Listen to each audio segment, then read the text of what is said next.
ಹರೇ ರಾಮ.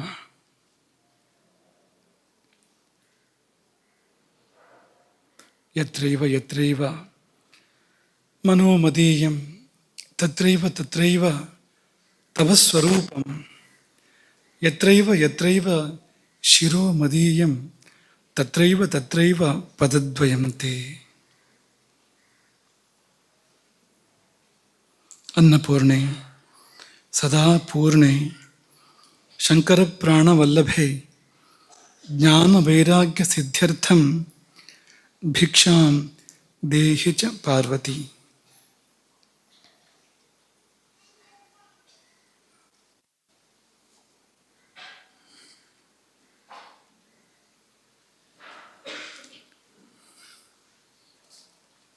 ನಿನ್ನೆಯ ಮೆಲುಕು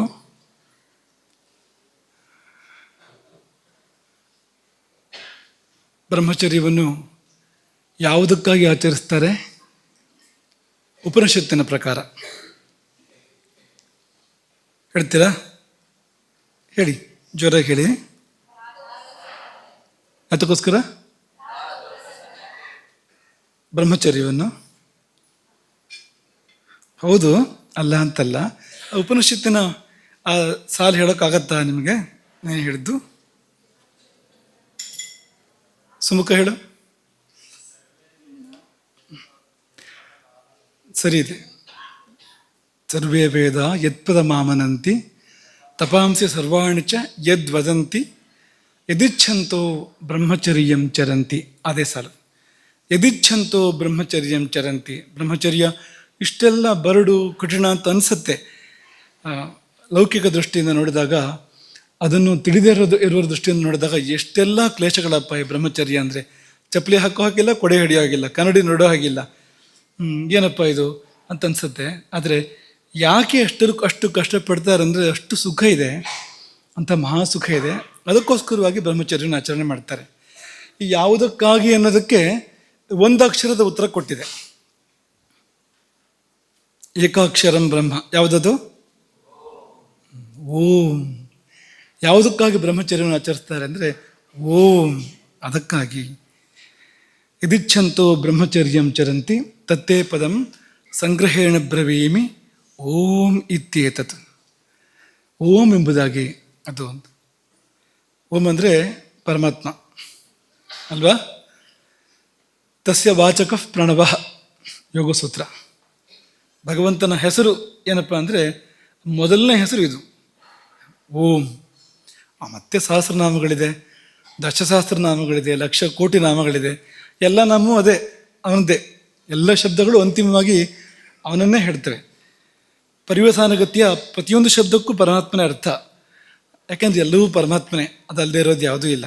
ಆದರೆ ಮೊಟ್ಟ ಮೊದಲನೇ ಹೆಸರು ಯಾವುದು ಅವನದ್ದು ಅಂದರೆ ಓಂ ಅಂತ. ಆ ಓಮಿನ ಮೂಲಕವಾಗಿ ಅವನನ್ನು ತಲುಪಬಹುದು. ಬ್ರಹ್ಮಚರ್ಯದ ಪರಮ ಲಕ್ಷ್ಯ ಅವನೇ ಎಂಬುದಾಗಿ ಕಠೋಪನಿಷತ್ತು ಹೇಳಿದ್ದು. ಅಧ್ಯಾಯ 1, ವಲ್ಲಿ 2, ಮಂತ್ರ 15. 15ನೇ ಮಂತ್ರದಲ್ಲಿ ಇಷ್ಟು ಸಂಗತಿಗಳನ್ನು ಹೇಳಲಾಗಿದೆ. ಮತ್ತೊಂದು ಪ್ರಶ್ನೆಯನ್ನು ಕೇಳಿ ಮುಕ್ತಾಯ ಮಾಡಿದ್ದು ನಿನ್ನೆ. ಆಹಾರ ಎಂದರೆ ಏನು? ಊಟ ಅಂದರೆ ಏನು? ನಡೆಯೋದೇನು ಆ ಸಮಯದಲ್ಲಿ? ಅಲ್ಲಿಂದ ಪ್ರಾರಂಭ ಮಾಡೋಣ. ಅನ್ನಪೂರ್ಣೇಶ್ವರಿ ನೆನಪು ಮಾಡಿಕೊಂಡು ನೀನೇ ಬಾಯಾಗು ನೀನೇ ಕಿವಿಯಾಗು ಅಂತ ಅವಳಲ್ಲಿ ಪ್ರಾರ್ಥನೆ ಮಾಡಿಕೊಂಡು ಮುಂದುವರ್ಸೋಣ. ಏನಪ್ಪ ಊಟ ಅಂದರೆ? ನಿಮ್ಮಲ್ಲಿ ಉತ್ತರಗಳು ಇರಬಹುದು. ತುಂಬ ಉತ್ಸಾಹ ಇದ್ದಾಗ ಕಾಣ್ತಾ ಇಲ್ಲ. ಇದ್ದಿದ್ರೆ ಇಷ್ಟೊತ್ತಿಗೆ ಕೈ ಮೇಲೆ ಬರ್ತಾ ಇತ್ತು. ಅದು ಕೈ ಮೇಲೆ ಬಂದಿಲ್ಲ. ನೋಡೋಣ ಮತ್ತೇನಾದರೂ ಬರುತ್ತಾ ಅಂತ. ಇದೆಯಾ? ಸುಮ್ಮನೆ ಬಿಟ್ಕೊಡೋದಿಲ್ಲ ಹಾಗಾದ್ರೆ ನೀವು. ಸುಮಾರು ಕೈಗಳ ಮೇಲೆ ಬಂದ್ವಲ್ಲ. ಆಯಿತು, ಹೇಳ್ತಾ ಬನ್ನಿ ಒಬ್ಬೊಬ್ಬರೇ. ಊಟ ಅಂದರೆ ಏನು? ನೀನು ಶುರು ಮಾಡು.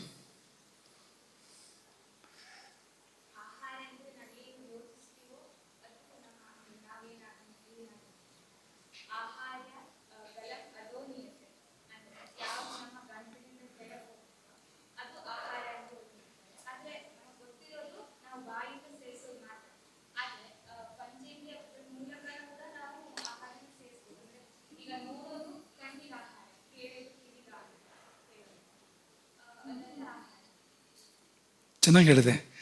ಆಹಾರ ಅಂದರೆ ಊಟ ಮಾತ್ರ ಅಲ್ಲ, ಕಣ್ಣಿಂದಲೂ ಆಹಾರ ತೊಗೋಬೋದು, ಕಿವಿಯಿಂದಲೂ ಆಹಾರ ತೊಗೋಬೋದು, ಮೂಗಿನಿಂದಲೂ ಆಹಾರ ತೊಗೋಬೋದು. ಒಂದು ಇದನ್ನು ತಗೊಳಕ್ಕೆ ಹೋಗ್ಬೇಡಿ.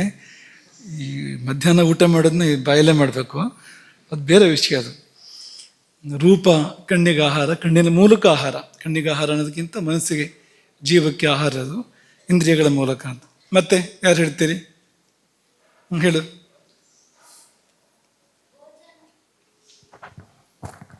ಭೋಜನ ಅಂದರೆ ಯಜ್ಞ. ಅದು ಹೊಟ್ಟೆಯಲ್ಲಿ ಇರುವ ವೈಶ್ವಾನರಾಜ್ನಿಗೆ ಮಾಡುವ ಯಜ್ಞ.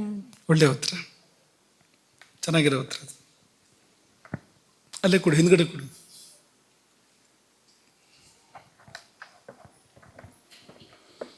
ಭೋಜನ ಅಂದರೆ ಸುಮ್ಮನೆ ಹೊಟ್ಟೆ ತುಂಬಿಸ್ಕೊಡೋದಲ್ಲ, ಅದು ನಮ್ಮ ಒಳಗಿರೋ ಭಗವಂತನಿಗೆ ಅಥವಾ ಗುರುವಿಗೆ ನಾವು ಅದನ್ನು ಸಮರ್ಪಿಸೋದು. ಭೋಜನ ಅಂದರೆ ಸಮರ್ಪಣೆ, ತುತ್ತಿನ ಚೀಲವನ್ನು ತುಂಬಿಸೋದಲ್ಲ. ಒಳ್ಳೆ ಉತ್ತರ.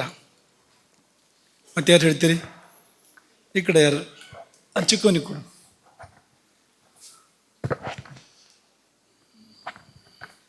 ಆಹಾರ ಅಂದ್ರೆ ಹೊರಗಿಂದ ಒಳಗೆ ತಗೊಳ್ಳೋದು. ಸರಿಯಾದ ಉತ್ತರ. ಧಾತುವಿನ ದೃಷ್ಟಿಯಿಂದ, ವ್ಯಾಕರಣ ದೃಷ್ಟಿಯಿಂದ ಕೊಡೋ ಉತ್ತರ ಅದೇ ಕೊಡಬೇಕಾಗತ್ತೆ. ಆಹ್ರಿಯತೆ ಇತ್ಯಾಹಾರ, ಹೊರಗಿಂದ ಒಳಗೆ ತಗೊಳ್ಳೋದು ಅಂತ. ಸರಿ ಇದೆ. ಮೂರ್ತಿ ಚಿಕ್ಕದಾದರೂ ಕೀರ್ತಿ ದೊಡ್ಡದು. ಮತ್ತೆ ಯಾರು ಹೇಳ್ತೀರಿ? ಈ ಕಡೆ ಕೊಡು, ಮುಂದ್ಗಡೆ ಕೊಡು. ಇವರಿಬ್ರು ಹೇಳ್ತಾರಂತೆ.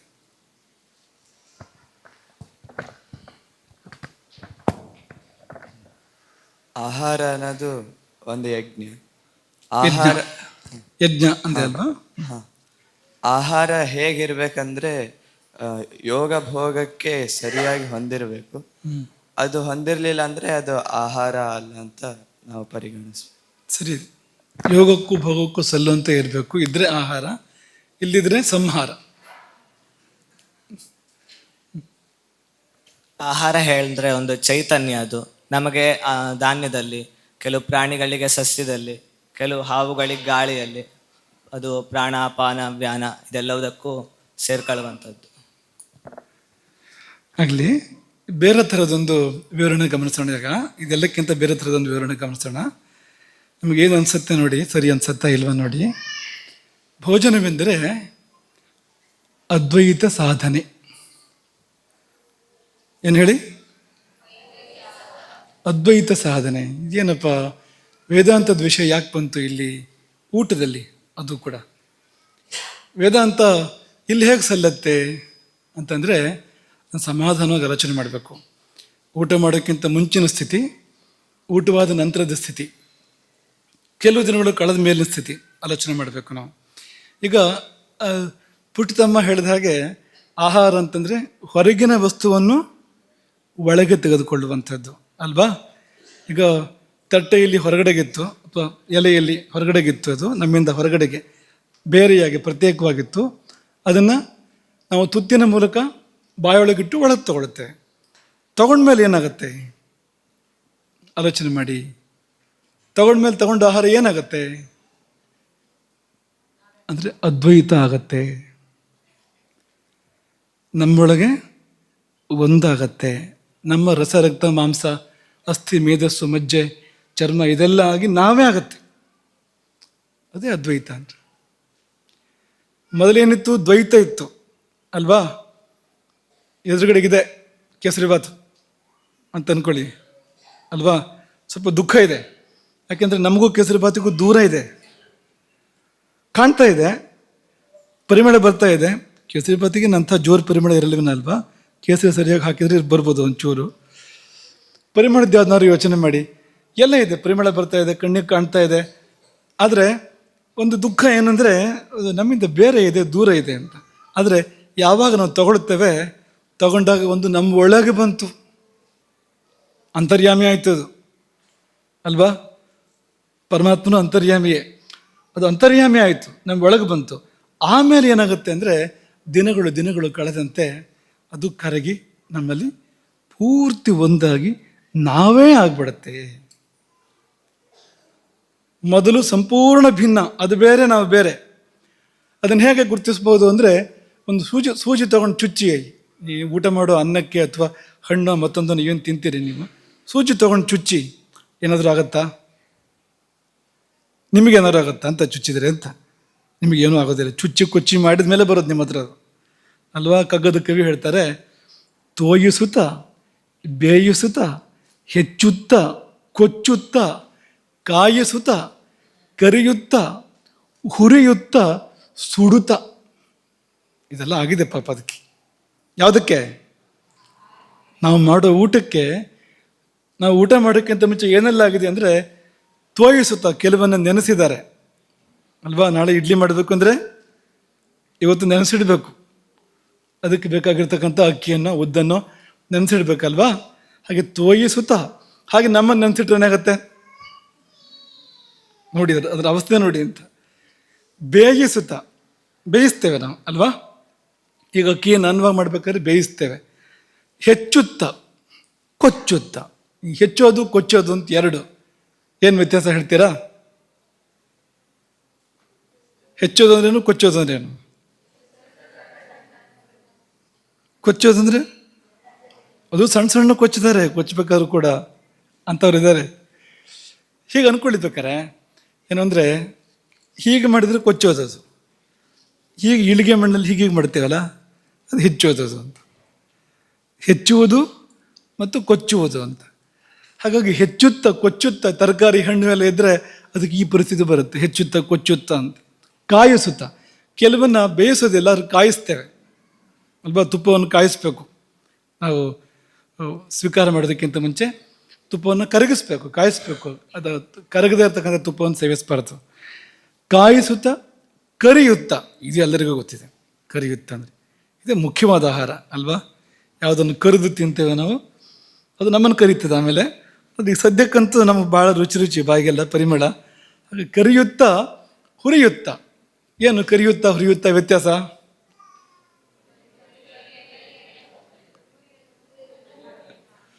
ಎಣ್ಣೆ ಒಳಗೆ ಮುಳುಗಿ ಏಳ್ಸಿದ್ರೆ ಕರಿಯೋದು, ಒಂಚೂರು ಎಣ್ಣೆ ಹಾಕ್ಕೊಂಡು ಹಿಂಗಂದ್ರೆ ಹುರಿಯೋದು. ಕರಿಯುತ್ತಾ ಹುರಿಯುತ್ತಾ ಸುಡುತ್ತಾ. ಕೆಲವೊಂದು ಸುಡುತ್ತೇವೆ, ಹೌದಾ? ಸುಡೋದು ಏನು ಉದಾಹರಣೆ ಕೊಡಿ, ಸುಡೋದು. ಹಾಂ, ಏನ? ಬದನೆಕಾಯಿ, ಹಪ್ಪಳ, ಪರವಾಗಿಲ್ಲ ಹಪ್ಪಳ ಬದನೆಕಾಯಿಗಿಂತ. ರೊಟ್ಟಿ ಇದೆಯಲ್ಲ, ನಿಮಗೆ ರೊಟ್ಟಿ ಗಿಟ್ಟಿ ನೆನಪಾಗೋದಿಲ್ಲ ಅಲ್ವಾ. ಸೀದಾ ಬದನೆಕಾಯಿ, ಆಮೇಲೆ ಇದು ಯಾವುದು ಹಪ್ಪಳ, ಇದೇ ನೆನಪಾಗೋದು. ಕಗ್ಗದ ಕವಿ ಮುಂದುವರಿಸಿ ಹೇಳೋದು ಏನಂದರೆ, ವಿಧಿ ನಮ್ಮನ್ನು ಹೀಗೆ ಮಾಡ್ತಿದ್ದಾನೆ ಅಂತ ಹೇಳೋದು ಕಗ್ಗದ ಕವಿ. ತರಕಾರಿ ಅಕ್ಕಿ ಬೇಳೆ ವೈಶ್ಯ ಹೇಳ್ತಾ ಇರೋದಲ್ಲ, ನಮ್ಮನ್ನು ಈ ಅವನೆಯ ಒಲೆಯೊಳು, ಈ ಭೂಮಿಯ ಒಲೆಯಲ್ಲಿ ಎಮ್ಮೆಯ ಬಾಳನು ಅಟ್ಟು ಅಂದರೆ ಅಡುಗೆ ಮಾಡಿ ಅಂತ. ವಿಧಿ ಬಾಯ ಚಪ್ಪರಿಸುವನು. ನಮ್ಮನ್ನು ಈ ಥರ ವಿಧಿ ಕೆಲವು ಸರಿ ಕಾಯಿಸ್ತಾನೆ, ಕೆಲವು ಸರಿ ಹುರಿತಾನೆ, ಕೆಲವು ಸರಿ ಸುಡ್ತಾನೆ. ಆಗ್ತಾ ಇರುತ್ತಲ್ಲ ನಮಗೆ ಬೇರೆ ಬೇರೆ ಥರದ ದುಃಖಗಳು, ತೀವ್ರವಾದ ದುಃಖಗಳು, ಸಾಧಾರಣ ದುಃಖಗಳು, ಬೇರೆ ಬೇರೆ ರೀತಿಯ ದುಃಖಗಳಾಗ್ತಾ ಇರುತ್ತಲ್ಲ, ನೋವುಗಳಾಗ್ತಾ ಇರುತ್ತೆ ನೋಡಿ. ಹಾಗಾಗಿ ಈ ಯವನ ಎಲೆಯಳೆಮ್ಮೆಯ ಬಾಳ ನಟ್ಟು ವಿಧಿ ಬಾಯ ಚಪ್ಪರಿಸುವನು ಮಂಕುತಿಮ್ಮ. ಅದಿರಲಿ ಬಿಡಿ, ಆ ಕಗ್ಗದ ವಿಶ್ಲೇಷಣೆ ಮತ್ತೆ ಮಾಡೋಣ. ಆದರೆ ಈ ಆಹಾರ ನಮ್ಮ ಬಾಯಿಗೆ ಬರೋಕ್ಕಿಂತ ಮುಂಚೆ ಈ ಕಥೆಗಳನ್ನೆಲ್ಲ ಅನುಭವಿಸಿದೆ, ಹೌದಲ್ವಾ? ನಮಗೂ ನೋವಾಗಿತ್ತಾಗ ಅಂತ ನಾವು ಕೇಳ್ತಾ ಇರೋದು. ನಮ್ಮ ಪ್ರಶ್ನೆ ಅಷ್ಟೇ. ಈ ತರಕಾರಿ ಹೆಚ್ಚುವಾಗ, ಕೊಚ್ಚುವಾಗ, ಅಕ್ಕಿ ಬೇಯಿಸುವಾಗ ನಮಗೆ ನೋವಾಗಿತ್ತಾ? ಏನಾದರೂ ನೋವಾಗಿತ್ತಾ? ಸ್ವಲ್ಪ ಖುಷಿಯಾಗಿತ್ತು. ನೋವೇನು ಈಗ ಬರುತ್ತೆ ಈಗ ತಯಾರಾಗ್ತಾ ಇದೆ ಅಂತ ಸಂತೋಷ ಆಗಿತ್ತು ನಮಗೆ.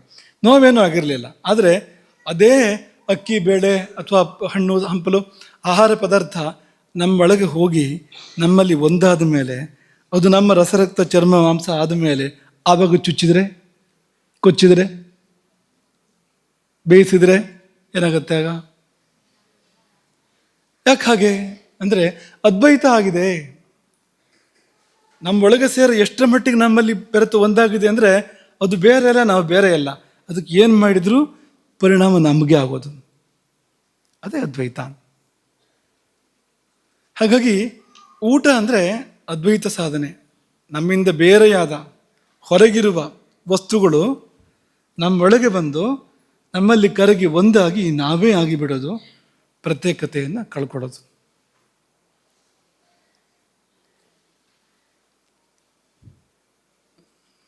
ಕೊನೆಯಲ್ಲಾಗಬೇಕಾಗಿದ್ದು ಅದೇ ಅಂತ. ಈ ಜೀವನ ಯಾತ್ರೆಯಲ್ಲಿ ಕೊಟ್ಟ ಕೊನೆಯಲ್ಲಾಗಬೇಕಾಗಿರೋದು ಏನು? ಯಾವುದಕ್ಕೋಸ್ಕರವಾಗಿ ಈ ನಮಗೆ ಜನ್ಮ ಬಂದಿದೆ, ಮನುಷ್ಯ ಜನ್ಮ ಬಂದಿದೆ?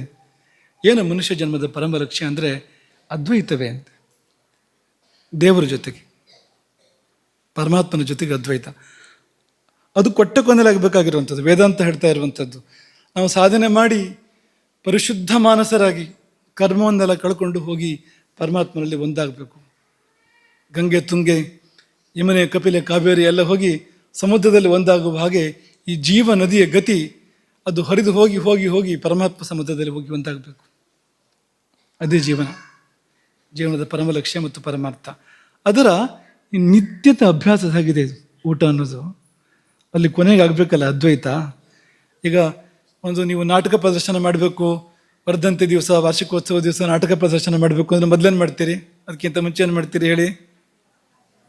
ಅಭ್ಯಾಸ ಮಾಡ್ತೀರಲ್ವಾ ನಾಟಕದ್ದು. ಹಾಗೆ ಆ ಪರಮಾದ್ವೈತಕ್ಕೆ ಮುಂಚೆ ಇಲ್ಲೊಂದು ಅಭ್ಯಾಸ ನಡೆದಿದೆ ಅಂತ, ಪ್ರತಿನಿತ್ಯ ಅಂತ. ಹಾಗಿದೆ ಇದು ಊಟ ಅಂದರೆ ಅಂತ. ಅದ್ವೈತದ ನಿತ್ಯಾಭ್ಯಾಸದಂತೆ ಇದೆ. ಅಲ್ಲಿ ದೇವ ಜೀವ ಸೇರುವಂಥದ್ದು, ಇಲ್ಲಿ ಜೀವ ಸೇರುವಂಥದ್ದು. ಯಾಕೆಂದರೆ ನಾವೇನನ್ನು ಸೇವಿಸ್ತೇವೋ ಅದು ಜೀವವೇ. ನಾವೇನನ್ನು ಸೇವಿಸ್ತೇವೋ ಅದು ಜೀವವೇ. ನೀವು ಮಣ್ಣು ತಿಂದು ಜೀವನ ಮಾಡೋಕ್ಕೆ ಸಾಧ್ಯವಾ? ಮರಳು ತಿಂದು ಜೀವನ ಮಾಡೋಕ್ಕೆ ಸಾಧ್ಯವಾ ಹೇಳಿ? ಕಲ್ಲು ತಿಂದು ಜೀವನ ಮಾಡೋಕ್ಕೆ ಸಾಧ್ಯವಾ? ಏನನ್ನು ಸೇವನೆ ಮಾಡ್ತೇವೆ ನಾವು? ಜೀವ ಇರಬೇಕು ಅದಕ್ಕೆ ಅಲ್ವಾ? ಮಾಂಸಾಹಾರಿಗಳು ಮಾಂಸ ಸೇವನೆ ಮಾಡ್ತಾರೆ, ಅದಕ್ಕಂತೂ ಜೀವ ಎದ್ದು ಕಾಣುವಂತೆ ಇದೆ, ಪ್ರಕಟವಾಗಿದೆ ಅದಕ್ಕೆ. ಸಸ್ಯಾಹಾರಿಗಳು ಸಸ್ಯ ಮೂಲವಾದ ಆಹಾರವನ್ನು ಸೇವನೆ ಮಾಡ್ತಾರೆ, ಅದಕ್ಕೂ ಜೀವ ಇದೆ ಅಲ್ವಾ? ಅಂತಃಸಂಜ್ಞಾ ಭವಂತಿಯೇತೆ ಸುಖ ದುಃಖ ಸಮನ್ವಿತಾ.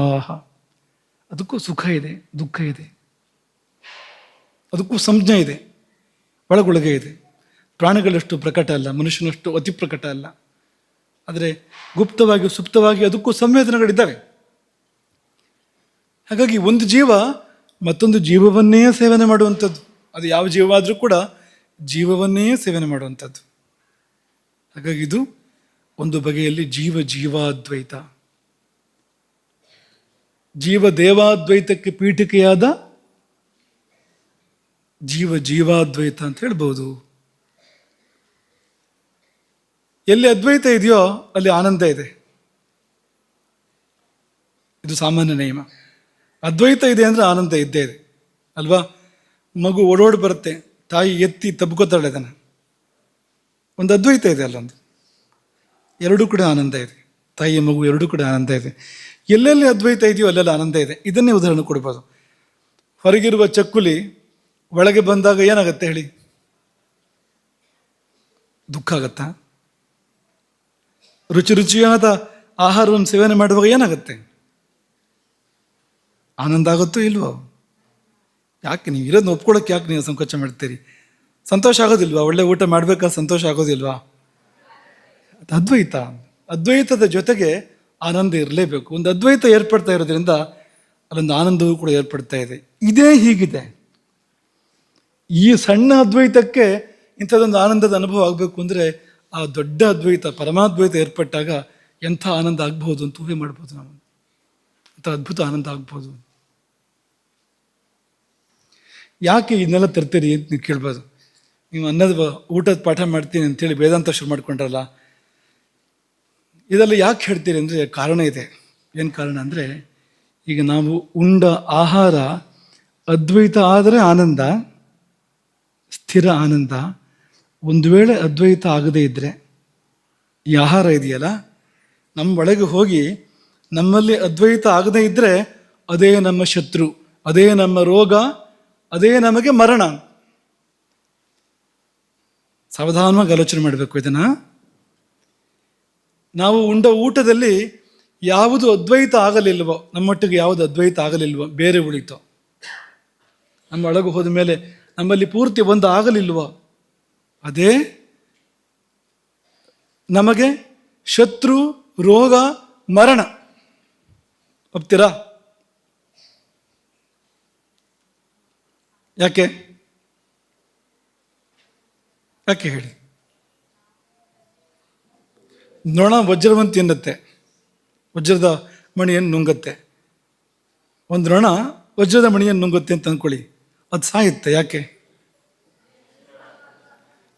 ಅದಕ್ಕೆ ಅದ್ವೈತ ಅಂತ ಹೆಸರು ಅಂಥದ್ದು. ಜೀರ್ಣ ಆದರೆ ಅದ್ವೈತ ಆಗೋದು. ಅದು ಜೀರ್ಣ ಆಗದೇ ಇದ್ದರೆ ಅದು ಬೇರೆ ಉಳ್ಕೊಳ್ತು. ಪೂರ್ಣವಾಗಿ ಜೀರ್ಣವಾದರೆ, ಪೂರ್ಣ ಜೀರ್ಣ ಆದರೆ ಅದು ಅದ್ವೈತ ಆಗುತ್ತೆ. ಅದು ಆಗಲಿಲ್ಲ ಅಂದರೆ ಅದು ರೋಗ, ಅದು ವೈರಿ, ವಿರುದ್ಧಾಹಾರ ಅಂತ ಹೇಳ್ತಾರಲ್ಲ, ಅದು ವಿರುದ್ಧ ಆಗತ್ತೆ ನಮಗದು. ನಮ್ಮ ಪರವಾಗಿರೋದಿಲ್ಲ ಅದು ಒಳಗಡೆ ಹೋಗಿ. ಅದನ್ನೇ ಹೇಳಿದ್ದು ನಾವು ನಿಮಗೆ, ಇದಕ್ಕಿಂತ ಮುಂಚೆ ಒಮ್ಮೆ ಹೇಳಿದ್ದು ನಿಮಗೆ. ಎರಡೇ ಆಯ್ಕೆ ಇರೋದು. ಒಂದು, ನಾವದನ್ನು ಜೀರ್ಣ ಮಾಡಬೇಕು, ಅಥವಾ ಅದೇ ನಮ್ಮನ್ನು ಜೀರ್ಣ ಮಾಡಬೇಕು, ಬೇರೆ ದಾರಿ ಇಲ್ಲ. ನಾವದನ್ನು ಜೀರ್ಣ ಮಾಡ್ಕೊಳ್ಳದೆ ಇದ್ದರೆ ಅದು ನಮ್ಮನ್ನು ಜೀರ್ಣ ಮಾಡ್ಕೊಳ್ಳುತ್ತೆ. ಒಂದು ವಿಕಟ ಸ್ಪರ್ಧೆ ಇದು. ಈ ಊಟ ಅನ್ನುವಂಥದ್ದು ಎಷ್ಟು ನೋಡೋಕ್ಕೆ ಸರಳ ಮತ್ತು ಸಂತೋಷಪ್ರದ ಅಂತ ಅನ್ಸುತ್ತೋ ಅಷ್ಟೇ ಸೂಕ್ಷ್ಮ ಇದೆ ಅಲ್ಲಿ. ಆ ಸೂಕ್ಷ್ಮ ಏನಂದರೆ ಅದು ನಮ್ಮೊಳಗೆ ಒಂದಾಗಬೇಕು. ಒಂದಾಗಲಿಲ್ಲ ಅಂದರೆ ಅದು ನಮ್ಮನ್ನು ಇಲ್ಲ ಅಂತ ಮಾಡುತ್ತೆ, ಅದು ನಮ್ಮನ್ನು ಹಾನಿ ಮಾಡುತ್ತೆ, ನಮಗೆ ತೊಂದರೆ ಮಾಡುತ್ತೆ. ಅದು ತನಕ ಎಲ್ಲಾಗೋಷ್ಟು ತೊಂದರೆ ಮಾಡುತ್ತೆ, ಅದು ಮಾಡೇ ಮಾಡುತ್ತೆ. ಹಾಗಾಗಿ ಈ ಅದ್ವೈತ ಅಂದರೆ ಈ ಸೇರುವಿಕೆ ಇದೆಯಲ್ಲ, ಯಾವುದೇ ಸೇರುವಿಕೆ ಅದ್ವೈತದಲ್ಲಿ ಪರ್ಯವಸಾನ ಆಗದೇ ಇದ್ದರೆ ಸಂಘರ್ಷದಲ್ಲಿ ಪರ್ಯವಸಾನ ಆಗುತ್ತೆ. ಇಬ್ಬರು ಸೇರ್ತಾರಲ್ಲ, ಇಬ್ಬರು ಅದ್ವೈತವಾಗಿಯೂ ಸೇರ್ಬೋದು, ಪರಸ್ಪರ ತಪ್ಪಿಕೊಳ್ಬೋದು ಇಬ್ಬರು ಬಂದು, ಅಥವಾ ಯುದ್ಧಕ್ಕಾಗಿಯೂ ಸೇರ್ಬೋದು. ಇಬ್ಬರು ಜಟ್ಟಿಗಳು ಒಬ್ರನ್ನೊಬ್ರು ತಪ್ಪಿಕೊಂಡಿದ್ರೆ ಅದು ಪ್ರೀತಿ ಅಲ್ಲ ಅಲ್ವಾ? ಅದೇನದು? ಒಬ್ಬರನ್ನೊಬ್ಬರು ಮುಗಿಸೋಕೆ ಹೊರಟಿದ್ದಾರೆ, ಒಬ್ಬರನ್ನೊಬ್ಬರು ಸೋಲ್ಸೋಕೆ ಹೊರಟಿದ್ದಾರೆ, ಅಂಥದ್ದೊಂದು ಹಾನಿ ಮಾಡೋಕೆ ಹೊರಟಿದ್ದಾರೆ. ಹಾಗಾಗಿ ಎಲ್ಲಿ ಅದು ಅದ್ವೈತ, ಅದ್ವೈತ ಅಂದರೆ ಒಳಗಿಂದ ಬರಬೇಕಲ್ವ? ಅದು ಕೇವಲ ದೇಹಕ್ಕೆ ದೇಹ ತಗುಲಿದ್ರೆ ಅದ್ವೈತ ಅಲ್ಲ, ಅದು ಒಳಗಿಂದ ಬರಬೇಕು. ಅದು ಬಂದಿಲ್ಲ ಅಂತಂದರೆ ಸಂಘರ್ಷದಲ್ಲಿ ಪರ್ಯವಸಾನ ಆಗುತ್ತೆ. ಸಂಘರ್ಷ ಆದಾಗ ಅದು ಎರಡರಲ್ಲಿ ಎರಡಕ್ಕೂ ಹಾನಿ ಆಗುತ್ತೆ, ಯಾವುದೋ ಒಂದಕ್ಕೆ ಹಾನಿ ಆಗುತ್ತೆ. ಹಾನಿ ಅಂತೂ ಆಗಿ ಆಗುತ್ತೆ, ಆಗದೇ ಇರೋದಿಲ್ಲ, ನಾಶವೇ ಆಗ್ಬೋದು, ಸಾಧ್ಯತೆ ಇದೆ. ಹಾಗಾಗಿ ಇದನ್ನೇ ಆಯುರ್ವೇದ ಸೂತ್ರ ಏನು ಹೇಳ್ತು ಅಂದರೆ, ಆಮಂಹಿ ಸರ್ವರೋಗಾಣ ಮೂಲಂ. ಎಲ್ಲ ರೋಗಗಳಿಗೂ ಆಮವೇ ಮೂಲ. ಆಮ ಅಂದರೆ ಏನು? ಅದೇ ಅದ್ವೈತ ಆಗದೇ ಇರೋದು. ನಾವು ಉಂಡ ಅನ್ನ ನಮ್ಮೊಳಗೆ ಕರಗಿ ಒಂದಾಗದೇ ಇರುವಂಥದ್ದು, ಕರಗದೇ ಇರುವಂಥದ್ದು, ಜೀರ್ಣ ಆಗದೇ ಇರುವಂಥದ್ದು, ಅದೇ ಆಮ ಅಂದರೆ. ಅಷ್ಟಾಂಗ ಹೃದಯದಲ್ಲಿ ರೋಗ ಸರ್ವೇಪಿ ಮಂದೆ ಯಜ್ಞವು ಅನ್ನೋ ಮಾತಿದೆ. ಅಗ್ನಿ ಮಂದ ಆದರೆ ಎಲ್ಲ ರೋಗವೂ ಕೂಡ ಬರ್ಬೋದು. ಅಗ್ನಿ ಮಂದ ಆಗೋದು ಯಾವಾಗ ಅಂದರೆ, ಈ ಒಳಗೆ ಹೋದ ಆಹಾರ ಅದು ಜೀರ್ಣ ಆಗದೆ ಉಳಿದಾಗ ಅಂಥದ್ದೇ ಬಂದು ತುಂಬಕ್ಕೆ ಶುರುವಾದರೆ ಹಂಗಾಗುತ್ತೆ, ತಾನೇ ತಾನಕ್ಕೆ ಹಾಗಾಗತ್ತೆ ಅಂತ.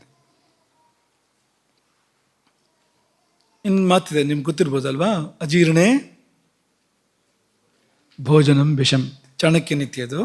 ಅನಭ್ಯಾಸೆ ವಿಷಂ ವಿದ್ಯಾ, ಅಭ್ಯಾಸ ಮಾಡದೇ ಇದ್ರೆ ವಿದ್ಯೆ ವಿಷ ಆಗತ್ತೆ. ಪರೀಕ್ಷೆ ಮುಗಿದ ಮೇಲೆ, ಜೀವನದ ಪರೀಕ್ಷೆಯಲ್ಲೂ ಕೂಡ ಹಾಗೆ ಆಗತ್ತೆ. ಅಜೀರ್ಣೇ ಭೋಜನಂ ವಿಷಂ, ಜೀರ್ಣ ಆಗದೆ ಇದ್ರೆ ಅದು ವಿಷ ಆಗತ್ತೆ.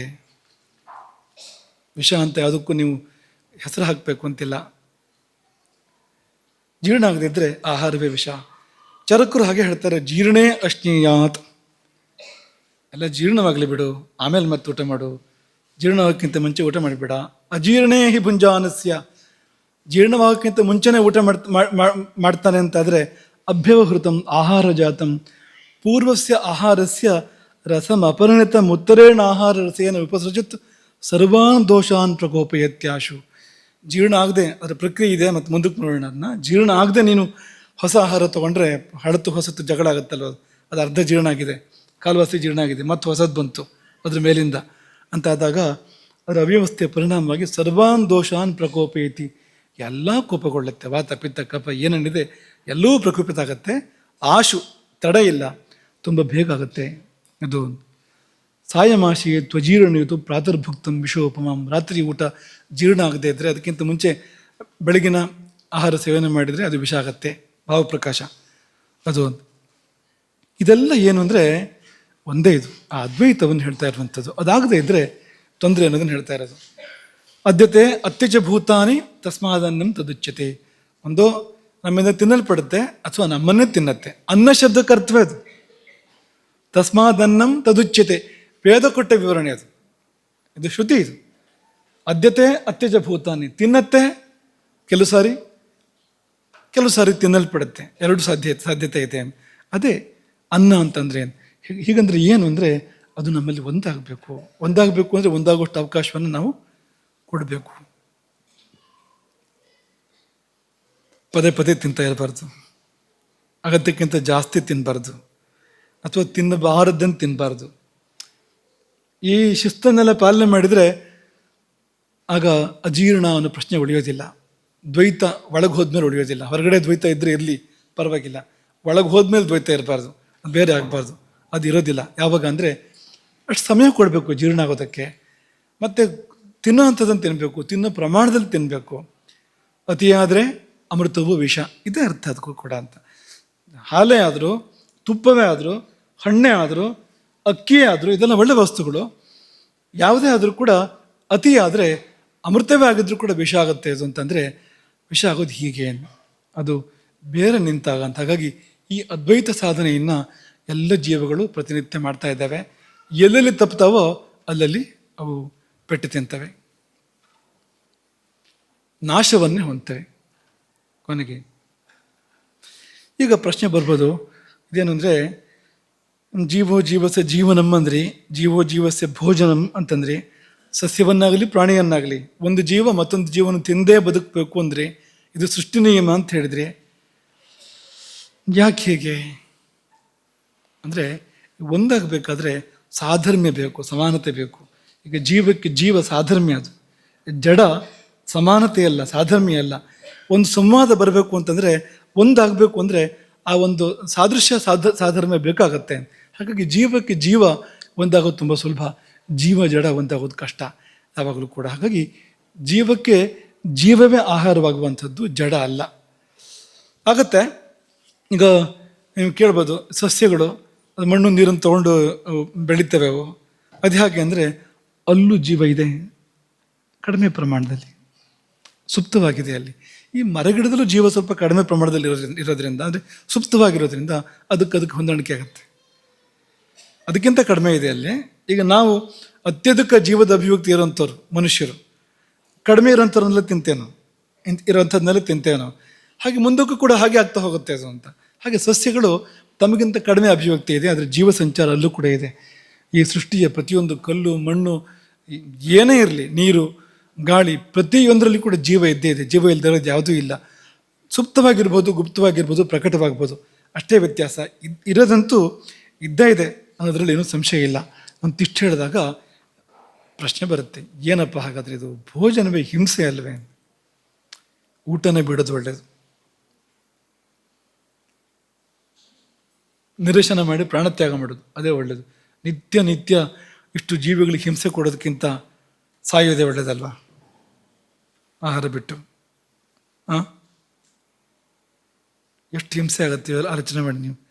ಒಟ್ಟು ಒಂದು ಜೀವನದಲ್ಲಿ ಎಷ್ಟು ಆಹಾರ ಮತ್ತೆ ಸೇವನೆ ಮಾಡಿರ್ತೇವೆ ನಾವು, ಏನೇನು ತಿಂದಿರ್ತೇವೆ. ಪಾಪ ಏನಾಯಿತು ಅದಕ್ಕೆಲ್ಲ? ಸರಿಯಾಗಿ ಊಟ ಮಾಡೋದು. ಪ್ರವಚನಕ್ಕೆ ಬಂದು ದೊಡ್ಡ ಕಷ್ಟವೇ ಬಂತು ನಿಮಗೆ, ಊಟ ಮಾಡೋದು ಸರಿ ಅನ್ನೋರಿಗೆ ವಿಷಯ ಬಂದ್ಬಿಡ್ತು ಅಂತ ಅಲ್ವಾ? ಏನಿದು ಹಿಂಸೆ ಅಂತ? ಹೋಗಲಿ, ಮಾಂಸಾಹಾರಿಗಳಲ್ಲಿ ನಾವು ಸಸ್ಯಾಹಾರಿಗಳು ಅಂತಂದರೆ ಅಲ್ಲಿಯೂ ಕೂಡ ಹಿಂಸೆ ಇದ್ದೇ ಇದೆ. ಹಿಂಸೆ ಇಲ್ಲದೆ ಇರುತ್ತೆ, ಅಲ್ಲೂ ಕೂಡ ಹಿಂಸೆ ಇದ್ದೇ ಇದೆ. ಹಾಗಾಗಿಯೇ ವೈಶ್ವದೇವ ಅಂತ ಮಾಡುವಂಥದ್ದು ಪ್ರತಿನಿತ್ಯವೂ ಕೂಡ. ಪಂಚಸೂನಾ ಗೃಹಸ್ಥಸ್ಯ, 5 ವಧಸ್ಥಾನಗಳು ಅಡುಗೆ ಮನೆಯಲ್ಲಿ ಅಂತ. ಇದೆಲ್ಲ ವಧಸ್ಥಾನಗಳನ್ನು ಕರೆದಿದ್ದಾರೆ. ಒಲೆ, ಆಮೇಲೆ ಒರಳು ಕಲ್ಲು ಎಲ್ಲ ನಾವು ರುಬ್ತೀವಲ್ಲ ಹಾಕ್ಕೊಂಡದನ್ನು, ಪಾಪ ಒಲೆಯಲ್ಲಿ ಬೇಯಿಸ್ತೀವಿ, ಹಿಡಿಲಿ ಗುಡಿಸಿದಾಗ ಅಲ್ಲಿ ಜೀವ ಹೋಗುತ್ತೆ ಒಂದಷ್ಟು. ಹಾಗಾಗಿ ಇದೆಲ್ಲ ವಧಸ್ಥಾನಗಳನ್ನು ಕರೆದಿದ್ದಾರೆ. ಇದು ಇರ್ಬೋದು, ಏನು ಎಣ್ಣೆ ಬಂಡಿ ಇರ್ಬೋದು, ಕರಿತೀವಿ ನಾವು ಅದರಲ್ಲಿ. ಅದೆಲ್ಲ ಒಂಥರ ಕಸಾಯಿಖಾನೆಗಳು ಅಂತ, ವಧಸ್ಥಾನಗಳು ಅಂತ. ದಿನಾ ನಾವು ಕೊಲ್ತೀವಿ ಅಲ್ಲಿ ಅಂತ, ಈ ಸಸ್ಯಗಳನ್ನೆಲ್ಲ ಕೊಲ್ತೀವಿ ನಾವಲ್ಲಿ. ಹಾಗಾದ್ರೆ ಅಲ್ಲೂ ಹಿಂಸೆ ಇರೋ ಕಾರಣಕ್ಕೆ ತಾನೇ ಪಂಚಸೂನ ವಧಸ್ಥಾನ ಅಂತ ಕರೆದು ಪಾಪ ಬರುತ್ತೆ ಅಂಥೇಳಿ ನಿತ್ಯ ವೈಶ್ವದೇವ ಮಾಡಿ ಪರಿಹಾರ ಮಾಡ್ಕೊಂತ ಹೇಳಿರುವಂಥದ್ದು. ಯಾಕಪ್ಪ ನಾವು ಊಟ ಯಾಕೆ ಮಾಡ್ಬೇಕು ಹಾಗಾದ್ರೆ? ಬೇಡ ಅಂತಂದರೆ ಇಲ್ಲ, ಹಾಗೇನಿಲ್ಲ.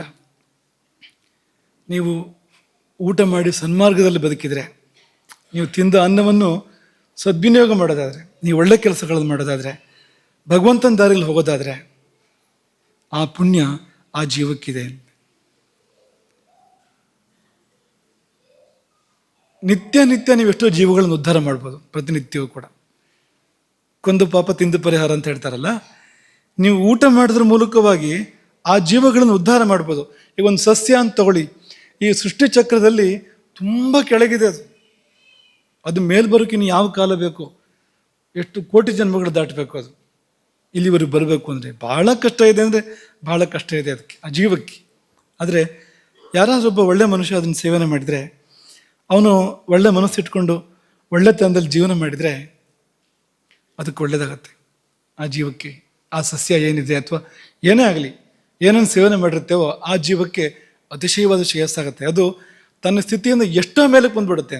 ತಾನಾಗಿ ಮೇಲೆ ಬರೋಕ್ಕೆ ಸಾಧ್ಯವೇ ಇಲ್ಲ, ಯಾಕೆಂದರೆ ಕರ್ಮ ಇಲ್ಲ ಅದಕ್ಕೆ. ಮನುಷ್ಯ ಜನ್ಮ ಅಲ್ಲ ಅದು, ಪುಣ್ಯ ಮಾಡಿ ಮೇಲೆ ಬರೋಕ್ಕೆ ಅವಕಾಶ ಇಲ್ಲ ಅದಕ್ಕೆ.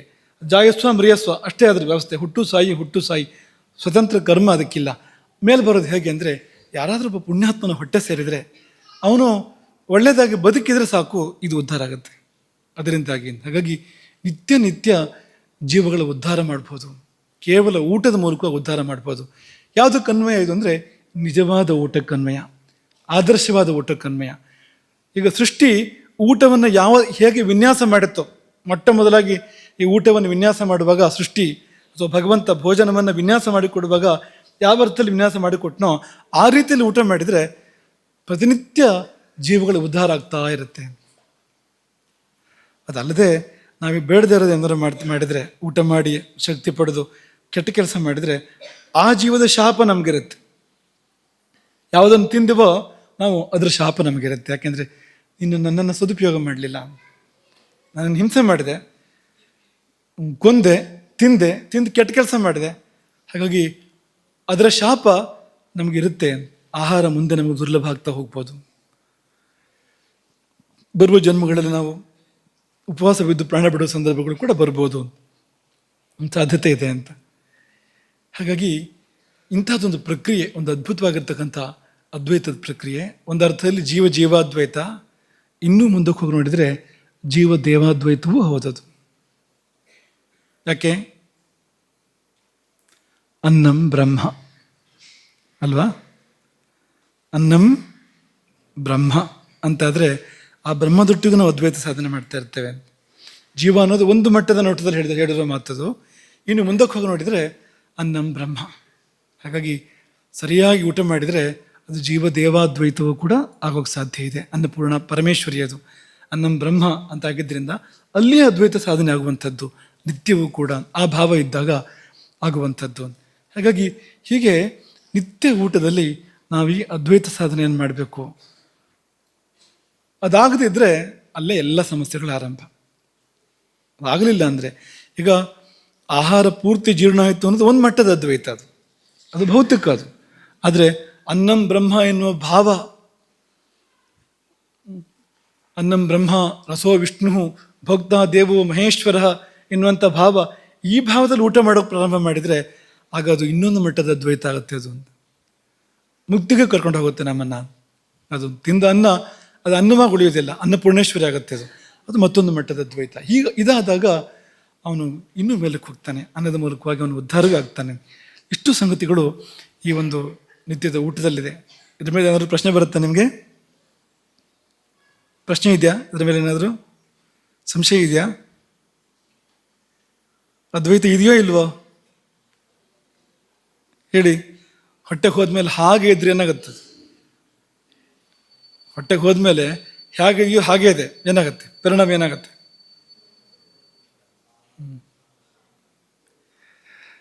ಇನ್ನೊಂದು ದಾರಿ ಇದೆ ಅಲ್ಲಿ, ಅದು ಹೊರಗಡೆ ಹೋಗ್ಬೇಕು. ಅದು ಹಾಗಿದ್ರೆ ಅಂತ, ಅದು ಸರಿಯಾಗಿ ಪೂರ್ತಿ ನಮ್ಮೊಳಗೆ ಕರಗದೆ ಹೋದರೆ ಅದಕ್ಕೆ ಮತ್ತೊಂದು ದಾರಿ ಹೊರಗೆ ಹೋಗ್ಬೇಕು. ಅದು ವಾಂತಿ ಆಗಬೇಕು. ಕೆಲವು ಸಾರಿ ವಾಂತಿ ಮಾಡುವಾಗ ಹಾಗೆ ಬಂತು ಅಂತ ಹೇಳ್ತಾರಲ್ವಾ, ಊಟ ಮಾಡಿದ್ದೆಲ್ಲ ಹಾಗೆ ಇತ್ತು ಅಂತ, ಅದಕ್ಕೆ ವಾಂತಿ ಆಗೋದು. ಜೀರ್ಣ ಮಾಡೋಕ್ಕಾಗ್ತಾ ಇಲ್ಲ ಅದಕ್ಕೆ, ಅದನ್ನು ಮುಂದಿನ ರೂಪಕ್ಕೆ ತೊಗೊಂಡು ಹೋಗೋಕ್ಕಾಗ್ತಾ ಇಲ್ಲ, ಅದನ್ನು ಹೊರಗಡೆ ಕಳ್ಸೋಕೆ ನೋಡ್ತಾ ಇದೆ. ಯಾಕೆಂದರೆ ಒಳಗಿದ್ದರೆ ತೊಂದರೆ ಆಗುತ್ತೆ ಅಂತ ದೇಹಕ್ಕೆ ಗೊತ್ತಿದೆ. ಹಾಗಾಗಿ ಇಷ್ಟೆಲ್ಲ ಹೊರಗೆ ಹಾಕೋ ವ್ಯವಸ್ಥೆಗಳಿದೆ ನಮ್ಮ ಶರೀರದಲ್ಲಿ ಅಲ್ವಾ. ಹಿಂದೆ ಆಲೋಚನೆ ಮಾಡಿದ್ದು ನೋಡಿ, ಸರ್ವ ಅಶುಚಿ ನಿಧಾನಸ್ಯ ಅಂತ ಅನ್ಬೇಕಾದ್ರೆ ಅದು ಸುಮ್ಮನೆ ಅಶುಚಿ ಅಲ್ಲ, ಅದು ಇಷ್ಟು ವ್ಯವಸ್ಥೆ ಹೊರಗೆ ಹಾಕೋ ವ್ಯವಸ್ಥೆ. ಅಂದರೆ ನೀವು ಮೊದಲೇ ಹೇಳಿದಾಗೆ ಕಣ್ಣಿಂದ ಮಾಲಿನ್ಯ ಹೊರಗೆ ಬರುತ್ತೆ, ಮೂಗಿಂದ ಮಾಲಿನ್ಯ ಹೊರಗೆ ಬರುತ್ತೆ, ಕಿವಿಯಿಂದ ಬರುತ್ತೆ, ಹಲ್ಲು, ಬಾಯಿ, ಅಲ್ಲಿ ಇನ್ನು ಮಲಮೂತ್ರಗಳ ರೂಪದಲ್ಲಿ ಹೋಗೋದಂತೂ ಇದ್ದೇ ಇದೆ. ಬೆವರು ಇಡೀ ಶರೀರದಲ್ಲಿ. ಇದೆಲ್ಲ ಏನಪ್ಪ ಅಂದರೆ ಒಳಗೆ ಬಂದಿದ್ದರಲ್ಲಿ ಬೇಡ ಅನ್ನೋದೆಲ್ಲ ದುಡ್ತಾ ಇದೆ, ಹೊರಗಡೆ ಆಗ್ತಾ ಇದೆ. ಅದು ಇನ್ನೊಂದು ದಾರಿ ಅದು, ಹೋಗು ನೀನು ಹೊರಗಡೆಗೆ. ಒಳಗೆ ಬಂದು ನೀನು ಅದ್ವೈತ ಆಗಿ ಶ್ರೇಯಸ್ಸನ್ನು ಮಾಡಬೇಕಾಗಿತ್ತು, ಈ ದೇಹಕ್ಕೆ, ಈ ಜೀವಕ್ಕೆ ಇದ್ರ ಉದ್ಧಾರ ಮಾಡಬೇಕಾಗಿತ್ತು. ನೀನು ಹೊಂದ್ಕೊಳ್ತಾ ಇಲ್ಲ, ನೀನು ಸಲ್ತಾ ಇಲ್ಲ, ನೀನು ಇಲ್ಲಿಗೆ ಹೋಗು, ಹೊರಗಡೆ ಹೋಗು ಅಂತ ಹೊರಗಡೆ ಕಳಿಸ್ತಾ ಇದೆ. ಅದು ಹಾಗಾದ್ರೂ ಆಗ್ಬೇಕದು, ಹೊರಗಾದ್ರೂ ಹೋಗ್ಬೇಕದು. ಹಾಗಾಗಿ ಈ ಆಯುರ್ವೇದದಲ್ಲಿ ಅವರು ಚಿಕಿತ್ಸೆ ಮಾಡುವಾಗ ಇದನ್ನು ತುಂಬ ಮುಖ್ಯವಾಗಿ ನೋಡ್ತಾರೆ. ದೋಷಗಳನ್ನು ಹೊರಗೆ ಹಾಕೋದಕ್ಕೆ ಒಂದಷ್ಟು ಚಿಕಿತ್ಸೆಗಳನ್ನು ಮಾಡ್ತಾರೆ. ವಮನ, ವಿರೇಚನ ಇಂಥದ್ದೆಲ್ಲ ಮಾಡ್ತಾರೆ. ವಮನ ಅಂದರೆ ಬಾಯಿಯಿಂದ ಹೊರಗೆ ಹೋಗುವಂಥದ್ದು, ವಿರೇಚನ ಅನ್ನುವಾಗ ಬೇರೆ ಮಲವಾಗಿ ಹೊರಗಡೆ ಹೋಗುವಂಥದ್ದು, ಕಲ್ಮಶವಾಗಿ ಹೊರಗಡೆ ಹೋಗುವಂಥದ್ದು. ಹೀಗೆ ಹೊರಗಡೆ ಹಾಕೋಕೆ ನೋಡ್ತಾರೆ ದೋಷಗಳನ್ನು ಅವರು ಅಂತ. ಅದೊಂದು ವಿಶೇಷವಾಗಿರ್ತಕ್ಕಂಥ ಕ್ರಮ ಅದು ಅಂತ. ಈ ಆಧುನಿಕ ವೈದ್ಯ ಪದ್ಧತಿಯಲ್ಲಿ ಈ ಸಂಗತಿಗಳಿಲ್ಲ. ಅವರು ಕೊಯ್ದು ತೆಗಿತಾರೆ. ಅದವರು ಬೇಡ ಅಂತ ಅನ್ಸಿದ್ರೆ ಒಳಗಡೆ ಇರೋದು, ಅವತ್ತು ಇರೋ ದಾರಿ ಒಂದೇ, ಕತ್ತಿ ತಗೊಂಬ ಅಂತ, ಕೊಯ್ಯದನ ಅಂತ. ಇವರೇನು ಮಾಡ್ತಾರೆ ಅಂದರೆ ವಾಂತಿ ಮಾಡಿಸು, ಭೇದಿ ಮಾಡಿಸು ಅಂತ ಶುರು ಮಾಡ್ತಾರೆ ಅವರು. ಹಾಗೆ ದೋಷಗಳನ್ನು ಅವ್ರು ಹೊರಗೆ ಹಾಕ್ತಾರೆ. ಅದರಲ್ಲಿ ಏನು ಅಂದರೆ ದ್ವೈತ ಇದೆ, ಅಲ್ಲಿ ಅದ್ವೈತ ಆಗಿಲ್ಲ. ಅದು ಅದ್ವೈತ ಆಗದೇ ಇದ್ದರೆ ಒಳ್ಳೆಯದಲ್ಲ, ಅದು ನಮಗೆ ಒಳ್ಳೇದು ಮಾಡೋದಿಲ್ಲ. ಅದು ಹೊರಗೆ ಹಾಕೋದನ್ನು ಅಂತ. ಹಾಗಾಗಿ ಒಂದೋ ಒಳಗೆ ಒಂದಾಗಬೇಕು ನಮ್ಮೊಳಗೆ, ಅಲ್ಲ ನಮ್ಮನ್ನು ಬಿಟ್ಟು ದೂರ ಹೋಗಬೇಕು, ಹೊರಗಡೆ ಹೋಗಬೇಕು. ಉಳ್ಕೊಳ್ತು ಒಳಗಡೆಗೆ ಪ್ರತ್ಯೇಕವಾಗಿ ಅಂತಂದರೆ. ಇದಾದರೂ ಈಗ ವಾಂತಿ ಆಗುವಾಗ ಅದು ಭಾಳ ಮೊದಲನೇ ಹಂತ. ಅದು ವಾಂತಿ ಅಂತಂದರೆ ಊಟ ಮಾಡಿದ್ದು ವಾಂತಿ ಆಯಿತು ಅಂದರೆ ಇನ್ನು ಆರಂಭದ ಹಂತ. ಆದರೆ ಮುಂದಕ್ಕೆ ಹೋದ್ಮೇಲೆ ಅದೆಲ್ಲ ವಾಂತಿ ಆಗೋಕ್ಕೆ ಕಷ್ಟ ಇದೆ, ಸುಲಭ ಇಲ್ಲ. ಅದು ರಸ ಆಯಿತು, ರಕ್ತ ಆಯಿತು, ಮಾಂಸ ಆಯಿತು, ಅಸ್ಥಿ ಆಯಿತು ಅಂದರೆ ವಾಂತಿ ಆಗೋದು ಹೇಗೋದು ಪಾಪ. ಅದು ದೋಷ ಅಸ್ಥಿಗತ ಆಯಿತು ಅಂದರೆ ಅಲ್ಲಿಂದ ಅದನ್ನು ವಾಂತಿ ಮಾಡಿಸೋದಾದ್ರು ಹೇಗೆ? ಅದನ್ನು ಸುಲಭ ಇಲ್ಲ ಅಂತ. ಶುಕ್ರಧಾತುವಿಗೆ ಹೋಯ್ತು ಅಂದರೆ ಸಂತತಿಗೆ ಹೋಯ್ತು ಅಂತ ಅರ್ಥ. ಅದು ಕೊನೆಯ ಧಾತುವಿಗೆ ಹೋಯ್ತು ಅಂದರೆ ಅದರ ಅರ್ಥ ಏನಂದರೆ ಮುಂದಿನ ಪೀಳಿಗೆಗೆ ಹೋಯ್ತು ಆ ದೋಷ ಅದು ಅಂತ. ಅದನ್ನೇಲಿಂದ ಸರಿ ಮಾಡೋದು ತುಂಬ ಕಷ್ಟ ಇದೆ. ಮುಂದೆ ಹೋದಾಗೆ ತುಂಬ ಕಷ್ಟ ಇದೆ. ಹಾಗಾಗಿ ಅವು ಉಳ್ಕೊಳ್ಬೋದು ಅಂತ. ಅದು ಎಲ್ಲ ಮುಂದೆ ಕೂಡ ಜೀರ್ಣಕ್ರಿಯೆ ಇದೆ. ಅದು ರಸ ಆದ್ಮೇಲೂ ಜೀರ್ಣಕ್ರಿಯೆ ಇದೆ, ರಕ್ತ ಆದ್ಮೇಲೂ ಅಲ್ಲೂ ಇದೆ, ಮುಂದೆ ಮಾಂಸ ಆದ್ಮೇಲೂ ಕೂಡ ಅಲ್ಲೂ ಕೂಡ ಅಗ್ನಿ ಇದೆ. ಅದು ಜೀರ್ಣ ಮಾಡ್ತಾ ಇರುತ್ತೆ ಮತ್ತು ಕೂಡ ಮಾಡಿ ಮುಂದಿನ ಧಾತುಗಳು ಉತ್ಪತ್ತಿ ಆಗುವಂಥದ್ದು. ಕೊನೆಯವರೆಗೂ ಆ ಪ್ರಯತ್ನ ನಡೆಯುತ್ತೆ. ಅಗ್ನಿ ಕೊನೆಯವರೆಗೂ ಪ್ರಯತ್ನ ಮಾಡ್ತಾ ಇರುತ್ತೆ. ಇಷ್ಟಾಗಿಯೂ ಅದು ಜೀರ್ಣ ಆಗದೆ ಉಳ್ಕೊಳ್ತು ಅಂದರೆ ಅದು ನಮ್ಮನ್ನು ನಾಶ ಮಾಡೋದಕ್ಕೆ ಪ್ರಯತ್ನ ಮಾಡುತ್ತೆ, ಅಥವಾ ನಮಗೆ ಹಾನಿ ಮಾಡೋದಕ್ಕೆ ಪ್ರಯತ್ನ ಮಾಡುತ್ತೆ. ಹಾಗಾಗಿ ಸಾಧ್ಯ ಆದರೆ ಎಲ್ಲವೂ ನಮ್ಮಲ್ಲಿ ಆತ್ಮಸಾತ್ ಆಗಬೇಕು.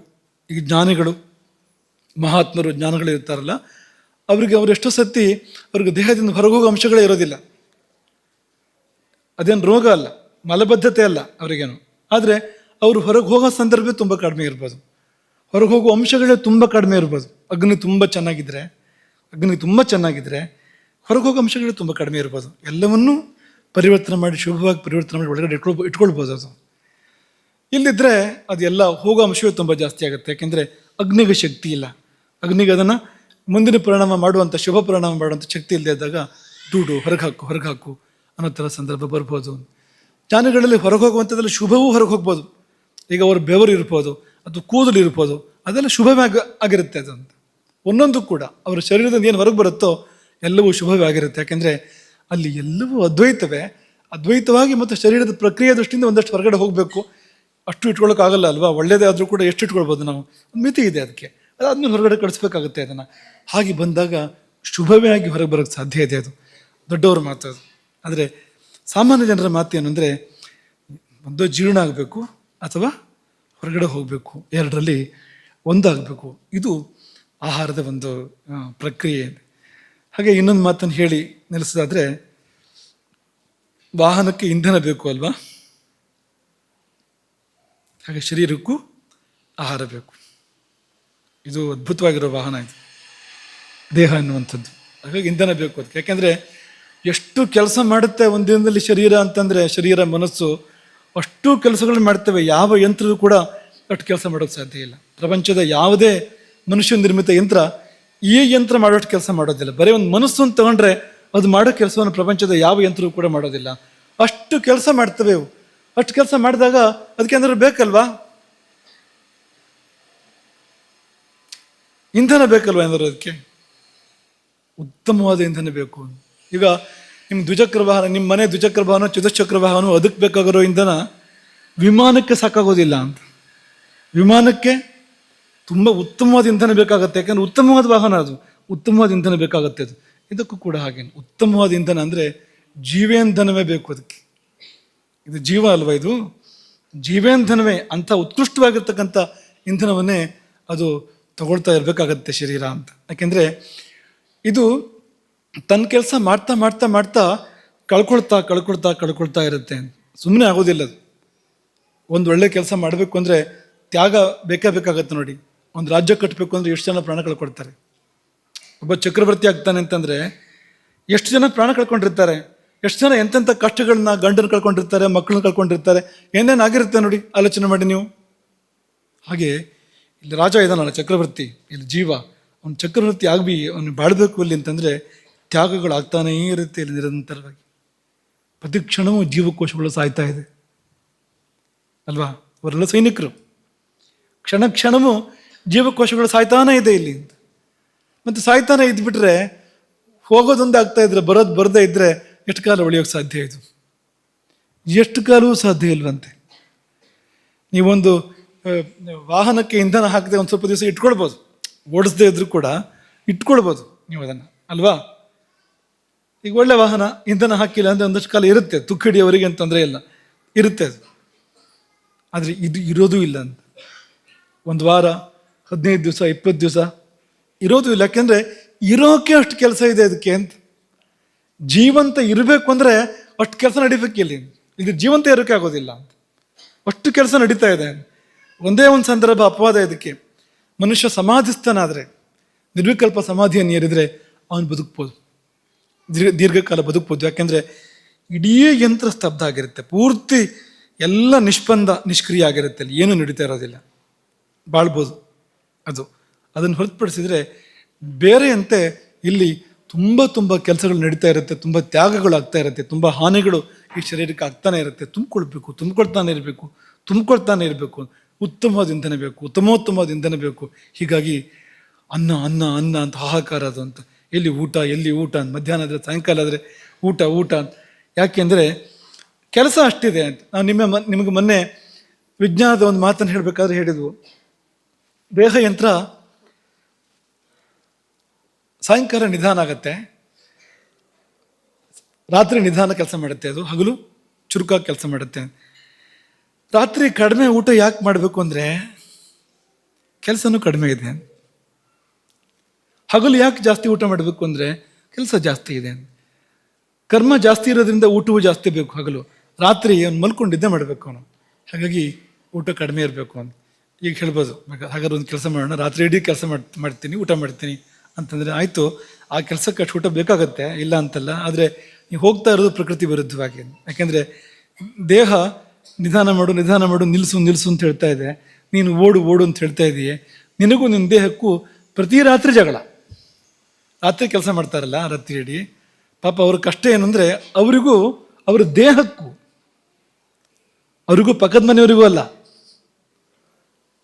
ಇದು ಕಷ್ಟ ನೋಡಿ. ನಮಗೂ ನಮ್ಮ ಪಕ್ಕದ ಮನೆಯವರಿಗೂ ಆಗೋದಿಲ್ಲ ಅಂದರೆ ಅದೆಲ್ಲ ಇದೆ ಪ್ರಪಂಚದಲ್ಲಿ. ನಮಗೂ ಅಣ್ಣ ತಮ್ಮದ್ರಿಗೆ ಆಗೋದಿಲ್ಲ ಅಂದರೆ ನಡೆಯುತ್ತೆ ಅದೆಲ್ಲ.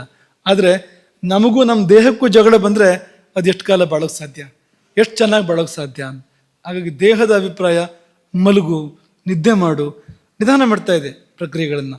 ಓಡು ಅಂದರೆ ಅದೇ ಧಾರಣ, ಉದೀರಣ ಅಂತ ಹೇಳಿದ್ವಲ್ಲ, ಸ್ವಲ್ಪ ಆ ಥರ ಹೋಗುತ್ತೆ ಅದು ಅಂತ. ಅದು ಸಹಜ ಪ್ರಕ್ರಿಯೆಯಾಗಿ ನಿಧಾನ ಮಾಡ್ತಾ ಇದೆ, ನಾವು ಮನಸ್ಸಿನಿಂದ ಬಲ ಕೊಟ್ಟು ಓಡಿಸ್ತಾ ಇದ್ದೇವೆ ಅಂತ. ಹಾಗೆ ಮಾಡೋಕ್ಕೆ ಸಾಧ್ಯ ಇಲ್ಲ. ಹಾಗಾಗಿ ಈ ರೀತಿಯಲ್ಲಿ ಇಂಧನ ಅಂತ ಯಾಕೆ ಬೇಕು ಅಂದರೆ ಇದು ಮಾಡುವ ಕೆಲಸ ಅಷ್ಟು, ಆ ಕಾರಣಕ್ಕಾಗಿ ಇಂಧನವಾಗಿ ಆಹಾರ ಬೇಕು. ಇವತ್ತು 2 ವಿವರಣೆಗಳು. ಇವತ್ತು ಒಂದು ಆಹಾರ ಅಂದರೆ ಅದ್ವೈತ ಸಾಧನೆ, ಇನ್ನೊಂದು ಆಹಾರ ಅಂದರೆ ಇಂಧನ ಪೂರೈಕೆ. 2 ವಿವರಣೆ. ಅದರಲ್ಲಿ ವಾಹನಕ್ಕೆ ಇಂಧನ ಪೂರೈಕೆ ಅಂದರೆ ಅದು ಇದಕ್ಕಿಂತ ಭಾಳ ಕೆಳಮಟ್ಟದಲ್ಲಿದೆ ಅದು. ಯಾಕೆಂದರೆ ಆ ಇಂಧನ ಶಕ್ತಿಯಾಗಿ ಪರಿವರ್ತನೆಯಾಗಿ ವಾಹನವನ್ನು ಓಡಿಸೋಕೆ ಸಹಾಯ ಮಾಡುತ್ತೆ ಅಷ್ಟೇ, ಬೇರೆ ಏನೂ ಇಲ್ಲ. ಇಲ್ಲಿ ಅದಲ್ಲ, ಇಲ್ಲಿ ಅದೇ ಶರೀರ ಆಗುವಂಥದ್ದು. ಈಗ ನೀವು ತುಂಬಿಸಿದ ಇಂಧನವೇ ವಾಹನ ಆಗತ್ತಾ ಇಲ್ಲಾದರೂ? ಅಂದರೆ ಅದು ಎಷ್ಟು ಹಿಂದಿದೆ ಅಂತ. ಆ ಯಂತ್ರ ಈ ಯಂತ್ರಕ್ಕಿಂತ ಎಷ್ಟು ಹಿಂದಿದೆ ಅಂದರೆ ಅದು ಯಾವತ್ತೂ ತುಂಬಿಸಿದ ಇಂಧನ ವಾಹನ ಹೋಗಕ್ಕೆ ಸಾಧ್ಯ ಇಲ್ಲ ಅಲ್ಲಿ, ಅದು ಇಲ್ಲ ಹಾಗಲ್ಲ ಅಂತ. ತುಂಬಿಸಿದ ಇಂಧನವೇ ವಾಹನವೇ ಕ್ಷಣ ಕ್ಷಣಕ್ಕೂ ಹೊಸ್ತಾಗ್ತಾ ಇರುತ್ತೆ, ಪ್ರತಿ ಕ್ಷಣಕ್ಕೂ ಹೊಸ್ತಾಗ್ತಾ ಇರುತ್ತೆ. ಅಲ್ಲಿ ಹಾಗಲ್ಲ, ತಂದ ಮೇಲೆ ಮುಗಿತು, ಅದು ಮತ್ತೆ ಹೊಸ್ತಾಗಿರೋದಿಲ್ಲ, ಹಳ್ತಾಗ್ತಾ ಹೋಗಲೇಬೇಕು. ಅದು ಇದು ಹಳ್ತಾಗುತ್ತೆ, ಇಲ್ಲ ಅಂತೆಲ್ಲ, ತುಂಬ ನಿಧಾನವಾಗಿ ಹಳ್ತಾಗತ್ತೆ ಅದು. ಅಷ್ಟೆಲ್ಲ ಕೆಲಸ ಮಾಡಿ ಹಳ್ತಾಗತ್ತೆ ಅದು. ಹಳತ ಆದಮೇಲೂ ತುಂಬ ಉಪಯೋಗ ಬರುತ್ತೆ ಅದು. ಕೆಲವು ಸಾರಿ ಹಳತಾದ್ಮೇಲೆ ಜಾಸ್ತಿ ಉಪಯೋಗ ಬರುತ್ತೆ. ಈಗ ಮಾವಿನ ಮಿಡಿ, ಕಾಯಿ, ಹಣ್ಣು ಅನ್ನುವಾಗ ಯಾವ್ದು ಜಾಸ್ತಿ ಉಪಯೋಗ ಬರೋದು ಹೇಳಿ ನೀವು? ಯಾವುದು ರುಚಿ ಜಾಸ್ತಿ? ಹಣ್ಣಲ್ವಾ? ಎಷ್ಟೋ ಬಾರಿ ಹಣ್ಣಾದ ಮೇಲೆ ದೇಹ ತುಂಬ ಉಪಯೋಗ ಬರ್ಬೋದು. ಸರಿಯಾಗಿ ಹಿಂದೆ ಜೀವನ ಮಾಡಿಬಿಟ್ಟಿದ್ರೆ ಅದಕ್ಕಿಂತ ಮುಂಚೆ ಹಣ್ಣಾದ್ಮೇಲೆ ತುಂಬ ಉಪಯೋಗ ಬರ್ಬೋದು. ಅದೆಲ್ಲ ಇರಲಿ, ಕೊನೆಯ ಕ್ಷಣ ಇದೆಯಲ್ಲ ಅತ್ಯಂತ ಹೆಚ್ಚು ಉಪಯೋಗ ಬರೋದು ಅದು. ಒಂದು ಮನುಷ್ಯನ ಕೊನೆಯ ಕ್ಷಣ ಇದೆಯಲ್ಲ, ಮುಪ್ಪಿನ ವಿಷಯ ಬಿಟ್ಬಿಡಿ, ಕೊನೆಯ ಕ್ಷಣ ಅತ್ಯಂತ ಹೆಚ್ಚು ಉಪಯೋಗ ಬರುವಂಥದ್ದು. ಯಾಕೆಂದರೆ ಅವಾಗ ನಾವು ಏನು ಯೋಚನೆ ಮಾಡ್ತೇವೋ ಅದಾಗ್ತೇವೆ ಅದಕ್ಕೆ. ಆ ಒಂದು ಕ್ಷಣದಲ್ಲಿ ತೀರ್ಮಾನ ಆಗುತ್ತೆ ಅದು. ನಾವು ರಾಮ ಅಂದರೆ ರಾಮ ಆಗಿಬಿಡ್ತೇವೆ ಆ ಸಮಯದಲ್ಲಿ, ಕೊನೆಯ ಕ್ಷಣದಲ್ಲಿ ಅಲ್ವಾ? ಅದು ಬಿಟ್ಟು ನಮ್ಮನ್ನ ನಾಯಿ ಅಂತ ನೆನಪು ಮಾಡ್ಕೊಂಡ್ರೆ ಹೊತ್ತಿಗೆ, ಸಾಯೋ ಹೊತ್ತಿಗೆ ಪ್ರೀತಿಯಿಂದ ಒಂದು ನಾಯಿ ಸಾಕಿದ್ದು, ಸಾಯೋ ಕ್ಷಣದಲ್ಲಿ ನಾಯಿ ಅಂತ ಅಂದ್ಕೊಂಡ್ರೆ ನಾಯಿ ಆಗ್ತೇವೆ. ನೋಡಿ, ಮುಪ್ಪು ಬಂತು ಅನ್ನೋ ಕಾರಣಕ್ಕೆ ಅಥವಾ ಸಾವು ಬಂತು ಅನ್ನೋ ಕಾರಣಕ್ಕೆ ಆ ಕ್ಷಣ ಹಾಳು ಅಂತಲ್ಲ. ನೀವು ಉಪಯೋಗ ಮಾಡೋದಾದರೆ ಅದಕ್ಕೆಲ್ಲ ತುಂಬ ತುಂಬ ಉಪಯೋಗಗಳಿದೆ, ಅಸಾಧಾರಣವಾದ ಉಪಯೋಗಗಳಿದೆ. ಆ ವಾರ್ಧಕ್ಯದ ಆ ಅನುಭವ, ಪಕ್ವತೆ ಯೌವನದಲ್ಲಿ ನೀವು ಬರೋಕ್ಕೆ ಸಾಧ್ಯವೇ ಇಲ್ಲ ಯಾವುದೇ ಕಾರಣಕ್ಕೂ ಅಂತ. ಹಾಗಾಗಿ ಆಗಲೂ ಕೂಡ ಒಂದರ್ಥದಲ್ಲಿ ಹೊಸತೇ ಅದು. ಕೆಲವು ಶಕ್ತಿ, ಹೊರಗಿನ ಶಕ್ತಿಗಳು ಕಡಿಮೆ ಆಗ್ಬೋದು, ಕಣ್ಣಿನ ಶಕ್ತಿ, ಕಿವಿ ಶಕ್ತಿ ಎಲ್ಲ ಕಡಿಮೆ ಆಗ್ಬೋದು. ಆದರೆ ಮನಸ್ಸು ತುಂಬ ಪಕ್ವ, ತುಂಬ ಮಾಗಿರುತ್ತೆ ಸರಿಯಾಗಿ ಬದುಕಿದ್ರೆ. ಇದನ್ನು ಇಟ್ಕೋಬೇಕು. ಈ ಶಬ್ದ ಹಿಡಿದ ಏನು ಹೇಳೋ ಪ್ರಯೋಜನ ಇಲ್ಲ. ಒಳ್ಳೆ ರೀತಿ ಜೀವನ ಮಾಡಿದರೆ ತುಂಬ ಒಂದು ಹಣ್ಣಾಗಿರ್ತಾನೆ. ಹಣ್ಣು ಮುದುಕ ಅಂತ ಹೇಳ್ತಾರಲ್ಲ, ಏನು ಅದು ಅಂದರೆ ಅಷ್ಟು ಮಧುರ, ಮೃದು, ಪಕ್ವ, ಉಪಯುಕ್ತ. ಅದೇ ಹಣ್ಣು ಮುದುಕ ಅಂದರೆ. ಬರೀ ಹಣ್ಣು ಮುದುಕ ಅಂದರೆ ಕೈಲಾಗೋದಿಲ್ಲ, ಕೋಲು ಹಿಡ್ಕೊಂಡಿದ್ದಾನೆ, ಬೆನ್ನು ಬಾಗಿದೆ ಅಂತ ಇಷ್ಟೇ ಅಲ್ಲ ಅಂತ. ಪಕ್ವ ಅಂತ. ಅಕ್ಕಿ ಅನ್ನ, ಅಕ್ಕಿ ಪಕ್ವ ಅಲ್ಲ, ಅಪಕ್ವ ಅದು. ಆದರೆ ಅನ್ನ ಅದು ಬೆಂಕಿ ಕಂಡಿದೆ ಪಾಪ ಅದು, ಆದರೆ ಪಕ್ವ ಅದು, ಮೃದು ಹೌದು, ಮಧುರ ಹೌದು, ಉಪಯುಕ್ತ ತುಂಬ ಅಂತ. ಹಾಗಾಗ್ತಾನೆ ಮನುಷ್ಯ ಅಂತ. ಹಾಗಾಗಿ ಅಂಥ ಅದ್ಭುತವಾದ ದೇಹಯಂತ್ರವನ್ನು ಉಳಿಸುವುದು ಆಹಾರ. ಉಳಿಸುವಾಗ ಒಂದು ಅದ್ಭುತ ಪ್ರಕ್ರಿಯೆ ನಡೆಸಿ ಉಳಿಸುತ್ತೆ. ತಾನೇ ತನ್ನನ್ನು ಕೊಟ್ಟುಕೊಂಡು ಆಹಾರ ನಾವಾಗತ್ತೆ. ಅದು ನಮ್ಮೊಳಗೆ ಕರಗಿ ಒಂದಾಗಿ ನಾವಾಗಿ, ನಮ್ಮ ಶಕ್ತಿಯಾಗಿ, ನಮ್ಮ ಆನಂದವಾಗಿ, ಉತ್ಸಾಹವಾಗಿ, ಉಲ್ಲಾಸವಾಗಿ ಅದು ಮಾರ್ಪಟ್ಟು ಅದು ಏನಲ್ಲ ದೇವರ ಹಾಗೆ ಕೆಲಸ ಮಾಡುತ್ತೆ. ಅನ್ನ ಅಂದರೆ ಅದು ದೇವರು ಬೇರೆ ಇಲ್ಲ, ಅದು ಬೇರೆ ಇಲ್ಲ, ದೇವರು ಮಾಡಿದಾಗ ಕೆಲಸ ಮಾಡುತ್ತೆ ಅದು, ಅಂಥದ್ದು. ಹಾಗಾಗಿ ಅದರ ಜೊತೆಗೆ ನಿಜವಾದ ಅದ್ವೈತವನ್ನು ನಿತ್ಯ ಸಾಧನೆ ಮಾಡೋಣ, ಉದ್ಧಾರ ಆಗೋಣ. ಹರೇ ರಾಮ. गोकर्ण मंडलाधीश्वर श्रीमद जयद्रु शंकराचार्य श्रीमद राघवेश्वर भारती स्वामी महाराज की